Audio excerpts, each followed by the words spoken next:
and we'll see how it goes. Yeah, I can hear that noise. It's a bit awful in the background. So I think we're live. Happy Monday Hey, morning. Russell. It's early for you. Hey, Russell. Hi, Hello, Pam. hello Pam. Hello, Hey, John. So guys. we're coming from a couple of different time zones, and it's lovely to see you. The sun's up where you are, I can tell, Pam and John. It looks brighter than just a ring light, which is what I've got, sort of, in a It's hotel room. sunny Toronto here. But I have to tell you, the way I'm looking at you guys, I feel like a rose between two thorns. Well, the funny thing is, on this end, Pam, you like you're exactly what people see when they come in. You're the first thing that people see. So you're setting it all up for us. So I would also have to say that you can't have a rose without thorns. So Oh, Thank you very that's much. valid. Yeah, truth to that. Well, look, um, we could hypothesize for a long time. I'm so glad that we get to do this. This is going to be fun this morning. And I was listening to, I was reading something actually, and I came across the story of Boeing, and it struck me as odd after the Dorf flew out the plane mid flight. And I know that we do lots of flying, so it was marginally concerning. I don't really. Do you look at the planes when you fly? Do you know what plane you're actually flying on, or do you just hope it gets you there?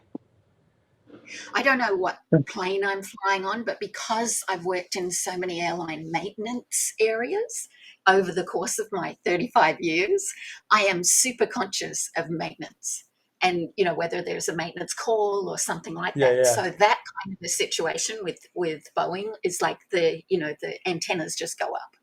How about you, John? I have to say that because I do travel quite a bit, I use Seat Guru, and so Seat Guru wants to know will give you the best seat as you pre-select, and you need to know the equipment type. So yeah, and Boeing used to have sort of like as a subtitle, if it's not Boeing, I'm not going. So you Wow. know Well, that's true. Thanks for reminding us of that.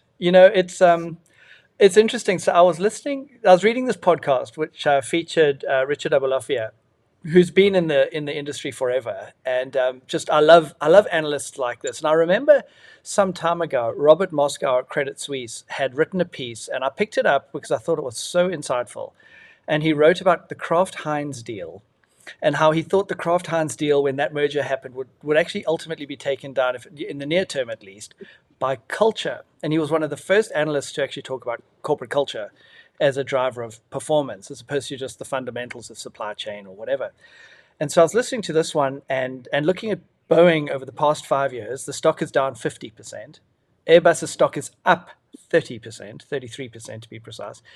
And it was just fascinating as we kind of dived into this. Like, why can't America, the leader in so much from a big, large, complex manufacturing dimension, get stuff done anymore? So he did a tee up and he gave us some pretty interesting insights, which I think we've all had a chance to look at. But why don't we just kind of jump into that with with the presumption that he called it a glide path to oblivion, is one of the one of the alternatives to Boeing, which is a stark contrast to that line, John, that they certainly used to have out there. So let's just kind of get into a little bit. What do we think's going on there? I think, the background of it, the 25 years in the making, is the big headline. And that's that, they started a plan, a strategy 25 years ago that has given them that glide path. And now they're reaping the not rewards of it. And a lot of it is because they decided to take a path that was much more profit before people. And we all know, particularly in a time of crisis, that actually people comes first. And these guys have been in crisis now for a couple of years. This is Right. not an overnight, oh my God, suddenly we've got a problem. This has been a number of years in the making. And I think it's got to be, you've got to, in a time of crisis, it's people first. And then you start, you're getting your ducks in a row around cash and around profit and around really, focusing on that. But I think that they missed the boat. And it all starts from the top. If there's anyone accountable for this, it's the board. Yeah, yeah. What I thought was interesting, Pam, as I kind of reflected on this a little bit, is that essentially, between Airbus and Boeing, it's been a duopoly. If you don't like one, you go to the other. But if you want a plane, you got to go to one of them. And so to get to the point where you mess it up so badly, I think the concern that I don't hold stock in Boeing, but and if I did, I'd probably know a little bit more about this. But one of the things that I found most interesting is and most telling is the anecdote that at some point over the past couple of months, the corporate strategy function was killed off. The head of corporate strategy left Boeing, and those corporate strategy functions were essentially kind of folded back into the business units. But with a business that requires such a long range capital investment, and John, I know you've done a lot around this too. Like, why do we think that was even a sensible thing to do? Well, I think that, so Pam talks about this is a 25-year-old problem that's been in the making for a while, and the board definitely has an issue. The corporate strategy side of things, I think, is an interesting take, because to a certain extent, corporate strategy helps to frame what the culture should be. Now, this is really, I think Pam talked about it.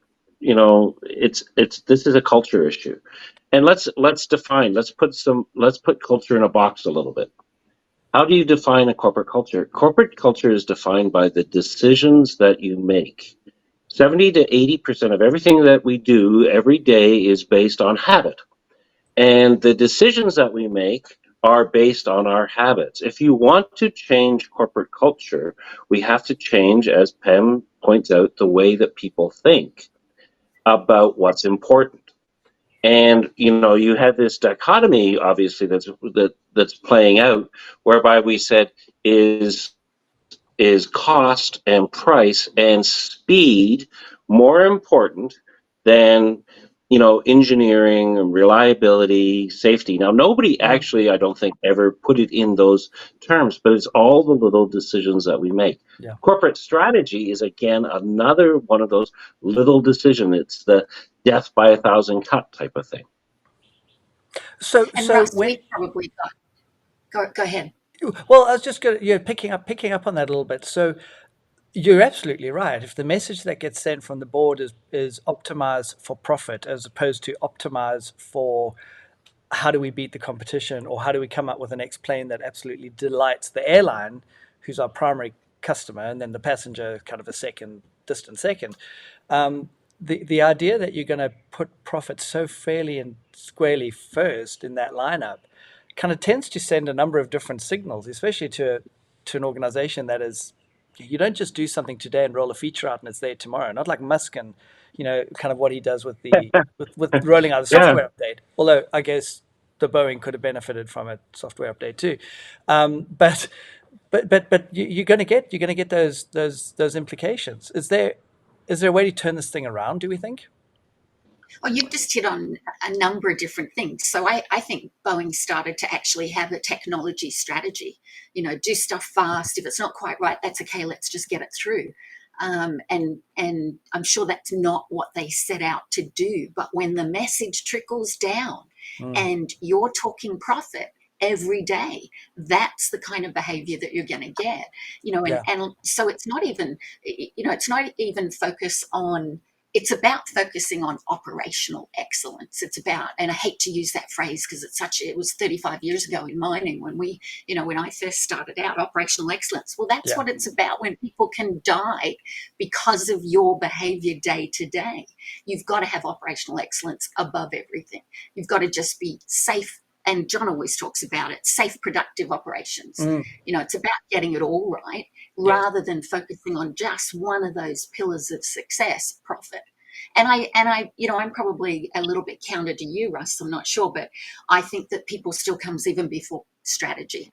Right now, because they have a long-term and a short-term problem. Right now, screw the strategy, get your people right. And you need to get your people at the shop floor, which means your frontline supervisors, your frontline managers, 100%. And the guys who support them have to have the systems, the processes, and the right behaviors to engage people to get way better results. Yeah, I agree, Pam, and sorry, I don't mean to interrupt. I think we're we're sort of all on the same page. It is a culture thing. The next thing that that Boeing, and this is just a case study. There's lots of organizations that are going through the same Yep. sort of thing. Yep. And how do you balance speed and quality and safety and innovation? How do you balance all of these things? And it is about the small decisions. The next thing that we're going to have to talk about is, how do we change this? There was an interesting article that the Atlantic, put out just when the panel blew out, and they were talking about what the issues are. It's not just culture or just leadership. It's both. It's leadership and it's culture, and it's leadership all through the entire organization. There's a conversation, or at least a thread, that the sort of principle that surrounds leadership at Boeing is one that's grounded in GE's sort of framework of, we're going to be number one or number two in a business, or else we're going to cut the thing up and sell it all off for parts. And there's a hypothesis, because no one quite knows this, which I guess from an investor point of view is terrible if you don't really know what your leadership is going after, like where they're trying to take the business. But there's a hypothesis right now that actually it being as bad as it is not such a bad thing in a way. It's a relief, because it almost gives some support to the idea that we could sell this thing off in parts. But Boeing is just such an iconic company. It's the only aerospace manufacturer from a military point of view that North America has, that the US has. So I can't see it going that way.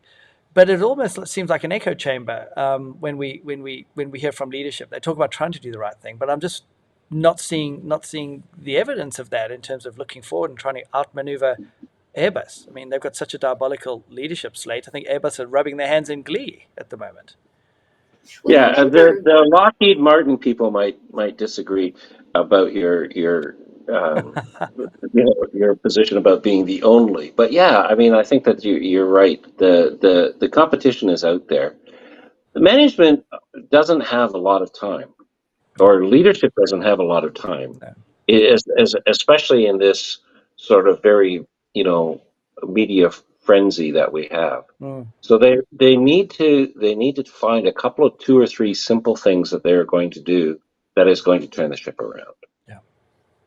and I think in finding those couple of things, you think about what they did after the tragedies that they had, a couple of years ago. They put in place quality organizations and my terminology might not be theirs, but they put in place quality organizations that ran parallel to the line. Which we know from 35 years in operations it's just not going to work. You don't want to separate it out. You want to make it the lifeblood of the way that people operate. They brought in, they when they did that merger and brought the two businesses together, they brought a lot of the GE type tough guy tactics around profitability in that changed the Boeing culture. They had reporting lines that went a little bit skewy. They put engineers reporting straight into the CEO, again, bringing them out of general business as usual. And those are all interesting, but they're not going to change the way that people operate day to day. And that's the real challenge that they've got to have. Then they added to it the whole outsourcing and the inability to manage the interfaces of that outsourcing. Yeah. Who knows whether outsourcing was the right thing to do or not? But I tell you what wasn't right, and that's the way that they executed. The inability to oversee the quality and the connection points to make sure it all came together. So that's not a solution. They've tried that. That didn't work. That's right. Now they've got to look for something else. And I think the dilemma is going to be that you've got a lot of very smart people who are thinking, oh my goodness, we've got to do some highfalutin strategy to really make a change here, to get the investor community to be more confident in us, to get customer confidence back. When really what's required here is on the floor tactics. It is day to day how you work with one another and how you actually impact the quality of what's going on. And that's quite different. 100%. There's the phrase I read, I think it was Jeff Marlowe, who talked about, culture being ultimately your lived experience, right? And we all figure out within an organization who matters to help me achieve what I need to achieve at work, and what matters to who matters. So in some respects, I'm looking directly at a leadership, but others, it's my influences, and what are they really telling me is important. The idea here, though, that you want to show up every day to make a better plane, to look out for all the small things. We always talked about removing those things that are impediments or actually aren't adding value or certainly aren't compromising quality. I reflect on some work that we did recently with a vaccine manufacturer. This is pre-COVID, but they were making life-saving vaccines. And they'd got to the point where the World Health Organization called them almost in tears to say, your inability to make quality products is impairing how many lives we can save. People are dying because of what you're doing. And this happened twice at Boeing, of course, as we remember with the MAX and the MCAS disaster, and who knows what could have happened with this door flying out. But if you have people showing up every day and the leadership hasn't actually given you a sense of aspiration or talked about the impact you can have in the world if you get this, not if, but when you get this right, all of a sudden that job feels like a job as opposed to a calling or a sense that you're having an impact in the world. So Pam, you talked about having interventions on the shop floor. How do you do that when arguably people are feeling pretty, I don't want to say demoralized, but I do get the sense that, and again, back to Oblivion, he said he hasn't seen anything like this in 35 years in terms of morale at Boeing. That's interesting because that's a little bit of nostalgia, right? So I'm going to answer your question, but first I'm going to just make one comment based on what you just said. There's a lot of nostalgia going on there right now, the good old days. Yeah. And again, that's really interesting, and it's beautiful that they have that good old days culture to lean on and to say, we want to aspire to have those good old days.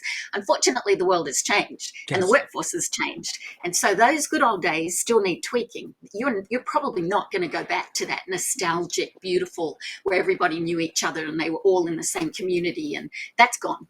So you've got to address it in a different way. And I think so to answer your question, there's probably 2 points that I'd make here. One, most important people in your life, day to day, doesn't matter whether you are the wrench turner or whether you are, up that ladder. Most important people, your immediate boss and the ultimate leadership of the company. You'll listen to what the leadership of the company is saying. So that is super important, what the board and the top team says, because that's going to trickle down. But then you'll act day to day based on your relationship with your boss. Immediate boss. And so that relationship is the most important relationship in the world at work. You've got to have your buddies, you've got to have great people, you've got to have those influences. But if you're not connected with your boss, then you're in trouble. So now take that a little bit further. Rarely do we train frontline managers how to have a great relationship with their team, with their individual team members, and every single one of them is different. Rarely do we do that. And then the second issue is they've got so many plates spinning. This is not about culpability, it's about capability.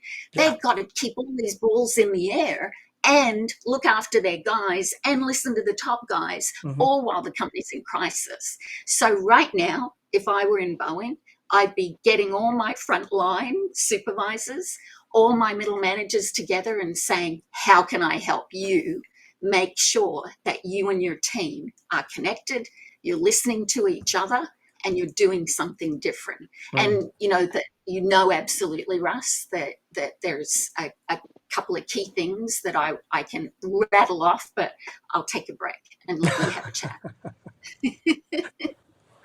I'll let you keep on going. Jon, what do you think? Well, we're moving. So I guess let me step back, since we've put an awful lot on everybody's plate here. So let's step back. First of all, we're talking about Boeing as a case study. Well, there's lots of organizations that are going through That's right. a similar transition. And by the way, the speed of change is impacting everyone's ability to make decisions, as fast as the markets and quite frankly, the organization is moving. So speed is now of essence. Pam's talking about engagement and alignment, which are going to be critical for any number of organizations. We're talking about fixes for Boeing. The engagement issue, the culture issue right now is the biggest barrier that they have to the speed of change. Mm. They've had a significant emotional event. Yeah. They directly or indirectly have caused deaths, and that's a significant thing. And and the organization needs to take that, own it, Yes. and then talk about how are we going to change as an organization. I think that we've talked about the profits before the engineering solution. The engineering solution, so much technology has changed that we don't want to revamp an old design that's the 727, the 737. We're just making things bigger. Skin This is it. you've seen this we've seen this in mining. To a certain extent, the mega trucks that are now haul 400 tons, we've sort of reached the maximum size. Although you argued that with electric vehicles and things, but you've reached the maximum size that mechanical can work structurally. Now you need to move to a different model. I Yeah. think we're now looking at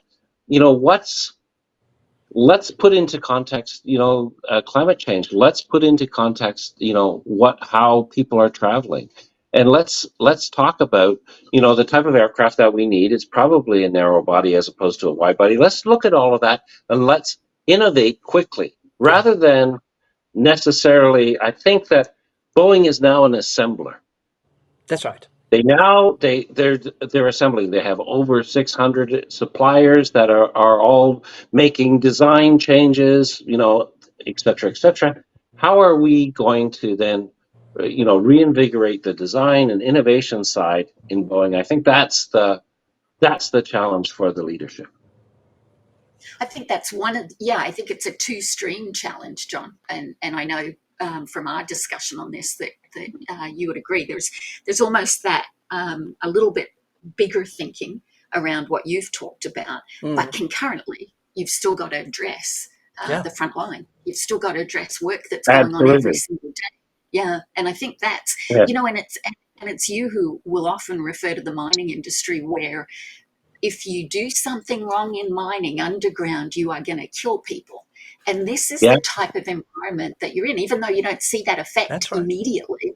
It's the same environment. And if you think about all the work that we've done over the years in not just mining, but banking and just about any industry, ultimately you're impacting somebody by what you do that day. And if you can get people to understand that, that's the real challenge. But it's what they do day to day. And so, Russ, I'm dying to just run through what I think are those, because I'm the little Miss Pragmatist. I mean, Yeah. the pragmatic queen, there are just I'm edging to say to Boeing, here's just 5 little things that you could do today That would will move the make such needle. a huge difference. Yeah, make Yeah. just such a huge difference. And it's at that front line manager and their support where it's Because got to you're happen. absolutely right. I mean, yes, long term and coming up with the next iteration of whatever that narrow body is, and how does it compete, and how does it get more efficient for your low margin, not even low, when I say low margin airlines, I mean airlines that have a low margin, not all. So that's pretty much all of them. But in the near term, you're absolutely right. They've still got orders that they can deliver. They've still got orders Yeah. that they can capture, right? And so the idea here that managers start to lead differently. But I think what certainly in my experience, and you're absolutely right, this doesn't need to be. I've been working with a team recently, and part of what they wanted to do was come up with a strategy to better engage with people. Noble, but the problem with coming up with a strategy to engage people is then it becomes a formulaic approach that needs to be approved and kind of cascaded down, and ultimately it's about human relationships. Now, the three of us are all very different, and we choose to probably interact with each other very differently, and with our managers very differently. And the same is true within organizations. So the role of a manager, I think, is probably one of the hardest ones in an organization right now, because they're getting they're getting probably a newfound voice on the part of employees who previously would keep quiet. I mean, I certainly probably did 20, 30 years ago. Today I might still keep quiet a little bit. Now I look at others who's speaking up and I'm going, Gosh, well, I wish I could do that. Or I wish I had done that rather. So you've got managers who are trying to respond to challenges that are coming from employees. You're not just going to toe a line anymore. And the ability for a good manager to now be a great coach is a very different skill set from just go out there, execute, do a quick shift changeover, and make sure that you've optimized. I think that is probably going to be one of the biggest challenges in an environment like Boeing. And not to generalize, but there probably are even more nuanced approaches that they're going to need to take here to try and get to your point, the wrench turner or the painter or whomever who's on a line somewhere to really come around and kind of find every bolt that's missing and tighten every nut that needs to be tightened. Yeah. And the problem you've got is that a lot of people just don't know how to do that because it feels like a very highfalutin thing. Do I have to go to school and learn how to coach? Do I have to get a coaching certificate? And yet people can do it and do it every day without any of that. Yeah. But it is it's the ability to get out on the floor and do something very different. I always talk about you got to engage your way into a new culture. And so that strategy of engagement, there are some great things you can do with that, but not when you're in crisis. That's you almost want to do that once you've plugged the holes with the day-to-day operation. 100%. And so again, if I were Boeing right now, there's some really simple things I'd be saying to people. Heads up, get your nose out of your devices, get your nose out of your paperwork or your reporting and get out on the floor. Yes. Check out where you're spending your time. I always talk about what color is your day. Yeah. Is it filled with red and crisis, or is it filled with blues and greens and active management? Active management is that point of contact with you and your team or your people. So, what level of interaction are you having? Map it out. Take a look at how you're spending your time. Yeah. How often are you actually making contact with people? Russ, I've made you read my book, 1-5-30. It's that simple. Check in once a day. Have a really good conversation and meeting once a week, and then have a super, super detailed conversation once a month, 1-5-30. Have you done your 1-5-30s? Ask everybody in the business, have you been in your 1-5-30s this week? And then make sure you've got conversations that are operational as well. Plan versus actual. But have the people conversation first. Hey, how's it going? How are you doing? What are you dealing with right now? Right. Yeah. What are all the balls you've got in the air? Now let's talk business, plan versus actual. And then most important, where's the gap?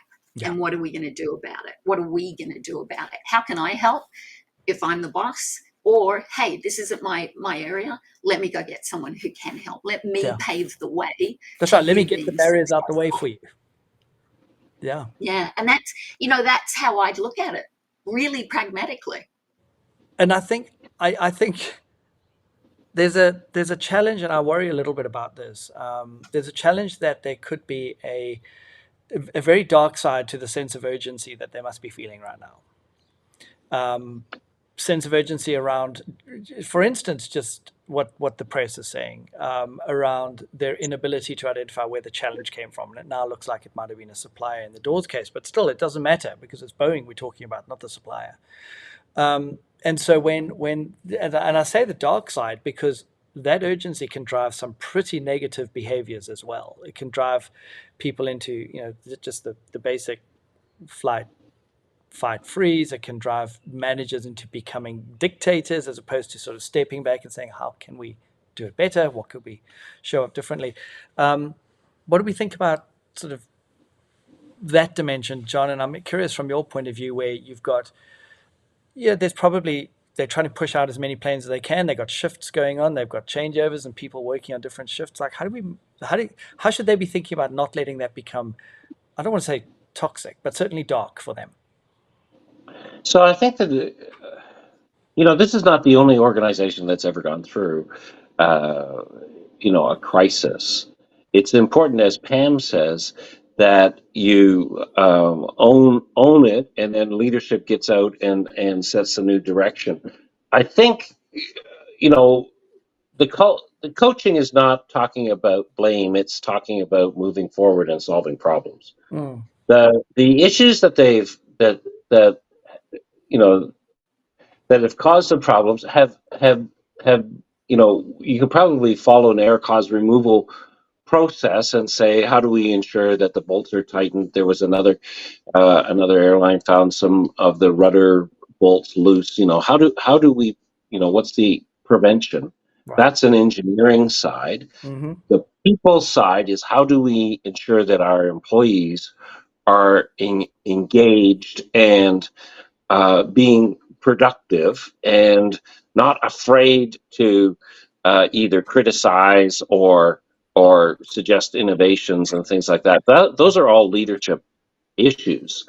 The leadership, that Pam's talking about is getting out on the floor, being visible, and being involved, as opposed to in your screen. Yeah. So I think that there's some very important and very basic cultural change type things that you can do right away, which is to, get out, get involved, show leadership, be there. The Yeah. big strategic issues that Boeing has to reconcile is that except the way that we have been managing this company has actually been destroying shareholder value. Right. We have to And the own way that. we're managing it is day to day. Yeah. Yeah. How So does what you do up here translate day to day? That's right. Yeah. so Hey, I think there's an awful lot of this is not a time for reflection, although I would say that reflection is an important thing, but this is a time to get engaged with the organization. Yeah. Not just step Yeah. back. Yeah. Yeah. Russ, there's one phrase that I would use to answer that question. How do you get people not to have that sense of urgency that becomes dark? And it's just keeping in the back of everybody's mind that when you're checking in with someone, you are checking in, you are not checking up. Yeah. Your job Love is that. not to check up with people. It is Yes. to check in. Yes. And the more you actually check in, it's a different conversation. It's a conversation about how are you doing today, 100%. not what are you doing today. 100%. I love that. And that's a takeaway that sort of anyone can run with. I think you're absolutely right, John. This is not unique to Boeing. Strategy is also not something that every employee can impact. So part of it is let's park that over here. Let's also know it's being done, though, and that's the board's responsibility to make sure that they see a path.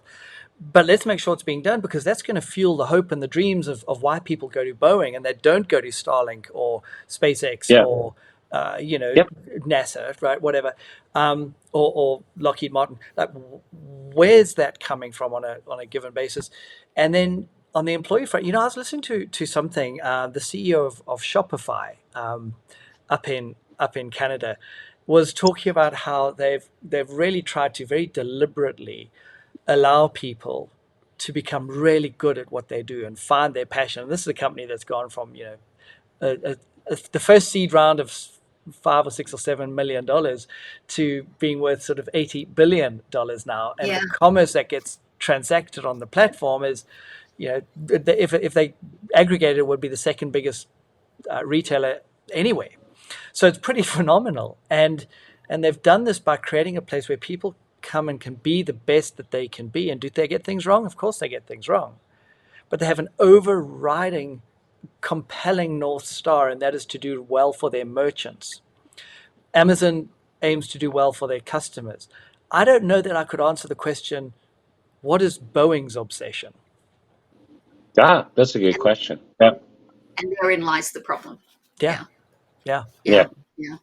We could dive in. So we promised everyone a little dissection. 5:30, Pam, check in, don't check up. Love that. And I think the context, John, around being able to frame this from the point of view of sort of, let's deal with what we need to deal with right now and make sure that leadership get it right. It's got to be, I do feel, I've seen this a couple of times too, I do hope that leadership is culpable and is earning the trust of the team fast, because that underpins, I think, is one of the core tenets of of health and performance in any organization. So I do hope that they're focusing on that fast, because any amount of work that a manager is going to do, it's probably going to go only as far as that trust allows it to go. Yeah. Agreed. 100% All right. agreed. Let's do some closing thoughts, Pam. We got the week ahead. What if people take one thing into, well, you've given us a few already, but I'm going to ask you, is it another one? Do you want to give us another thought to take into the week? The big one for me is still be heads up. And that I think is beyond Boeing. I think that as a society, the chronic problem in our society today is everybody's noses are in their devices. Yes. And so I think that theme of just be conscious and go heads up and try it for a day. Get your nose out of your device and actually communicate with people. And whether you're working from home or whether you're on the floor, make sure that you're connecting. Yeah. You can be heads up through a device, and it's about connecting with people. And that's my biggie for everybody. Love that. Jon. Well, I would say that we've got the cart before the horse. This is almost like safe production. If we make our airplanes safe, then people will buy them. And so how do we ensure that we're going to make these airplanes safe? And, we're going to innovate. I cast my eyes back to when, I was on we were doing a large project in Asia. They had a near miss event, which was where we could have had a fatality. We didn't, but we could have. And they stood the entire operation down for an entire day. They stopped production. They stopped everything. They brought everybody out. They talked to everybody, and they said, "This is not how we're going to operate. This is not how we're going to change." They created a significant emotional event that said we are going to act differently. Yes. Now, I think that Boeing has that opportunity to reverse their fortunes and to say, we are going to be the different company. We are going to be this. We're going to innovate. We're going to be engineering first. We're going to put people's safety there, and that's going to sell our airplanes. And that's going to bring our shareholders, the profits that they're looking for. Absolutely. Love that too, because you're right. This just makes safer planes. I want to echo both of those. And I think the idea of habits is probably the most important one here for me, as I think about why people show up every day and what they do when they show up. So can we engage with them a little bit differently, so that when they walk in that front door, they feel great about what they're doing? Because let's be clear, a lot of this work is not being done via Zoom. This is being done on a shop floor. Yeah. Quite novel. Absolutely. So when they walk in that door in the morning, do they feel great? Do we give them the opportunity to feel great? And are we working hard to consciously unlearn those things that didn't help us, if there are things that were happening that didn't help us, and working hard to replace them with something new and different? So I do hold optimism. I can't see. This might be something we watch in 10 years' time and go, gosh, how wrong were you? But I can't see Boeing vanishing from our sort of inventory of suppliers or manufacturers, but I do hope that they're able to become the formidable player that I think, frankly, Airbus needs. Every company needs a good competitor, and I think they need to be a stronger competitor right now. I agree. Hey, Russ, I'd add one more thing to that, and that's that not only should we have optimism, this is a fixable problem.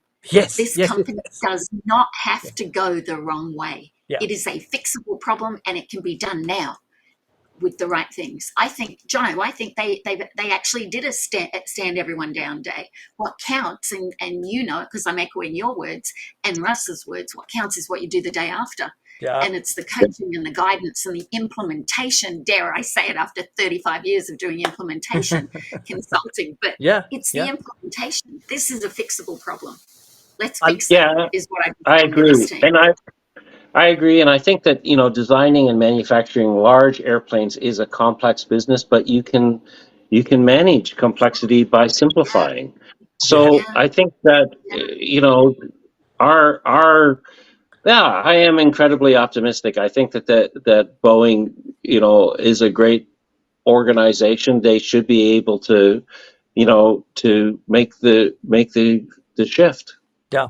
Yeah, and Yeah, shift that yeah, glide path to oblivion. The choices they make now are going to impact what that path is, and what that yeah, trajectory is. So, yeah. yeah, yeah, yeah.